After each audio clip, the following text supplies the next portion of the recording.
Hey everybody, how's it going? It is Matt and it is Terrible Tuesday. I hope each and every one of you are having a great morning, evening, dawn, day, or dusk. Please do like, share, and subscribe. And for anybody that doesn't know, I do, if you ever are looking for any kind of information on the film or a written synopsis of the film or a link for the trailer, it is always in the description box. I will always have it there, just in case if any of you do not know of these films or would like to see a trailer of it before you make the final decision of buying it or giving it a watch or whatever it is you want to do with it. I mean, that's about the only two things I think you can do. I can't imagine there would be others. I guess you could sell it, but that would be kind of rude if you sold it. Oh gosh, that is just ridiculous, Matthew. Let's roll on to today's film, though. Today's film is a very weird movie. It's got a lot of action, tons and tons and tons of action, tons of blood and guts and smashed faces and punched through bodies and things of that nature. There's a lot of it, and this one is from. Excuse me, still got a little bit of that cold. I know. It's from 2011, and the version I have is the extended edition, so it's running at about an hour and 15 minutes. I do believe that's with or without credits, so that's a pretty good small little film. It's not very long. It is, however, not in English. It is subtitled for all of you that do not want to watch a subtitled film. You know, I know some people that are very particular on that and wouldn't like to. But this one is worth the watch, in my opinion. It's almost as bloody and brutal in the style of Ricky-O, but not anywhere near as cool as Ricky-O, because Ricky-O is a beast. You know, that guy is one of my favorite Hong Kong films. You know, I think that's where that was made, in Hong Kong. Either way, it's so good. It's the bee's knees. Back to this one. This one's starring Emanuele de Santi, Valeria Sannino, Paolo Luciani, and Alessandro Gramanti. And this is also Emanuele de Santi is also, he's pulling writer, director, actor, producer. He's doing a whole smorgasbord of things for this film. This one is, you can tell that there's a lot of love here from him, and one he really wanted to have out there. And that is none other than Adam Chaplin. And that, like I said, this is the extended cut. This is from Widowmaker, aka also you get it from Necrostorm, which is a great little company. They have some fun releases. There's some no special features on there, so. Yeah, it's pretty bare bones. Other than it's the extended cut, I believe it does have a trailer on there. That's as far as I can think in there. This is a DVD-R, just to let you know, you guys that get the extended cut. It is a DVD-R. So if any of you have a problem with that, that's just to forewarn you that it is. Because I do know people that are very picky about the DVD-Rs, which, I understand, because some of them they don't play in a lot of players because they are not. I don't know how I would describe it.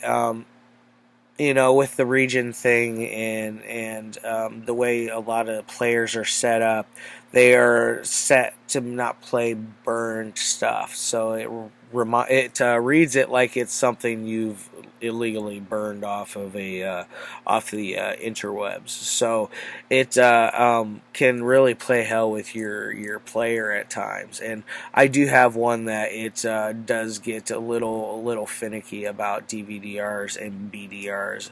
As a matter of fact, it won't play most BDRs because it's a finicky old Blu-ray player that I need to replace with something newer and better.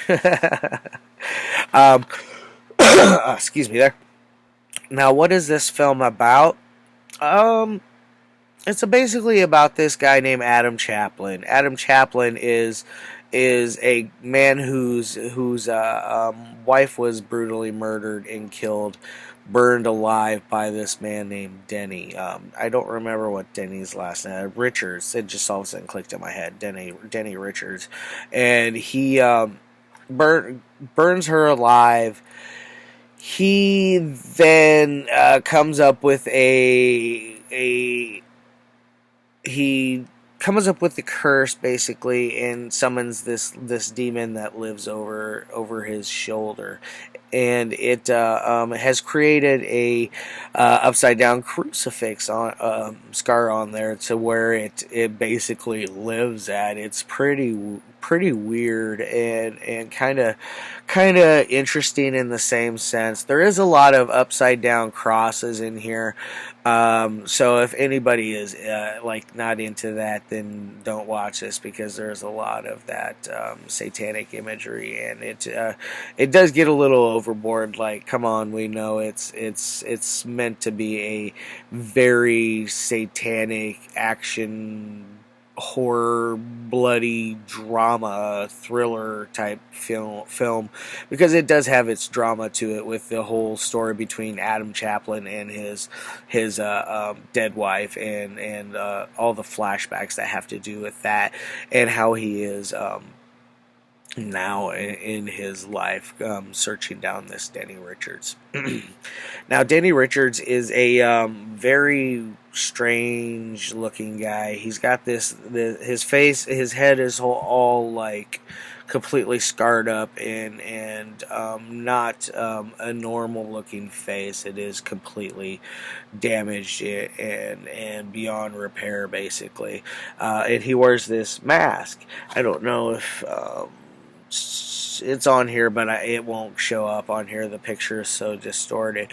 But he wears this mask that has, of course, an upside down crucifix on it, and he is also kind of hooked up into these tubes, kind of like Bane style. You know, Bane from Batman. That's what it kind of made me think about it in some ways, in some aspects, because there's other things about this film that reminds me of other films.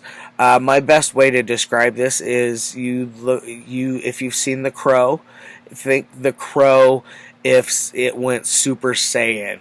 You know, for those of you that are into the Dragon Ball, I'm not really into it, but I know terms and certain things about it, and I know what Super Saiyan, and that's what it like. It makes it. That's how it feels. It is so much fun. Like I can't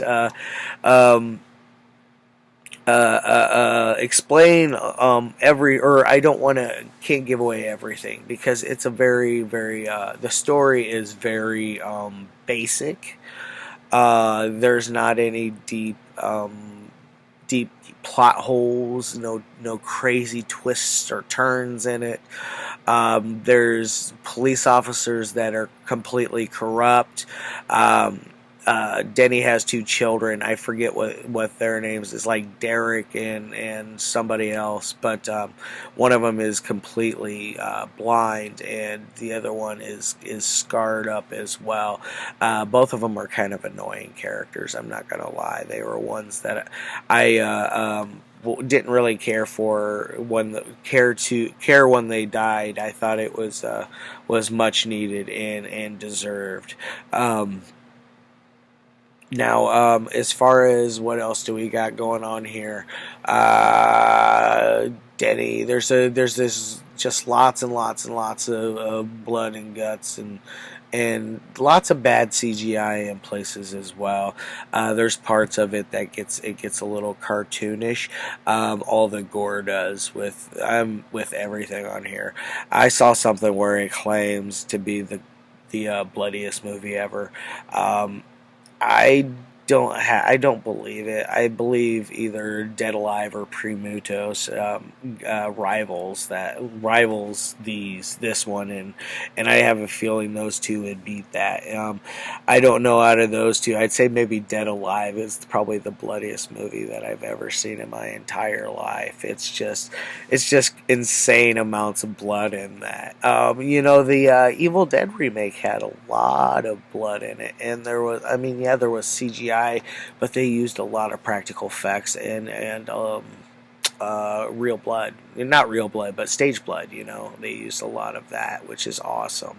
It's nice to see modern films go practical and do these kind of cool things, which Necrostorm does have practical effects in there. They do a blend of a CGI practical effect, and They pull it off pretty good. They have their own style. All their films are, I believe, made by Emanuele de Santi. It's basically his company and his baby, and he does everything like it's his thing. It's his brainchild. It's everything it's his empire. We all want an empire created in some way, shape, or form. I don't want to give too much more away about this one, other than I'll tell you that it's a lot of fun. I'm gonna roll over to my credit side of everything. Now, as far as a technical side of it goes, this is definitely far from a technical masterpiece. This is actually if you're watching it for a technical aspect, you're going to be extremely disappointed. It is not. Necrostorm films are not for that. They're substance, they're not the style. It's style over substance, they have a one of a kind film style, and once in a while I do enjoy their stuff. But please do not go into it thinking you're going to get some great masterpiece on an editing side. So I'm only going to give it a 1 on that side. It's pretty poor on that end, which I'm sorry if I offend anybody on that for a technical side, but that's only for a technical side on a 1 through 5 scale. Now on to my entertaining side, because I combine both those scores together, and it makes it a 1 through 10 scale. And what I do is I add both of them together and come up with a final score. So, with all the blood and guts and gore and fun stuff, and there's just crazy imagery in here. It's hard to explain, other than, like I said earlier, it's like the Crow if he went Super Saiyan. It's fun. I'm gonna go ahead and put him down. I'm tired of holding Adam Chaplin. He's a heavy one to hold. Not really. Now, I hope each and every one of you guys do give this one a try. I don't think you need to run out there and buy a copy.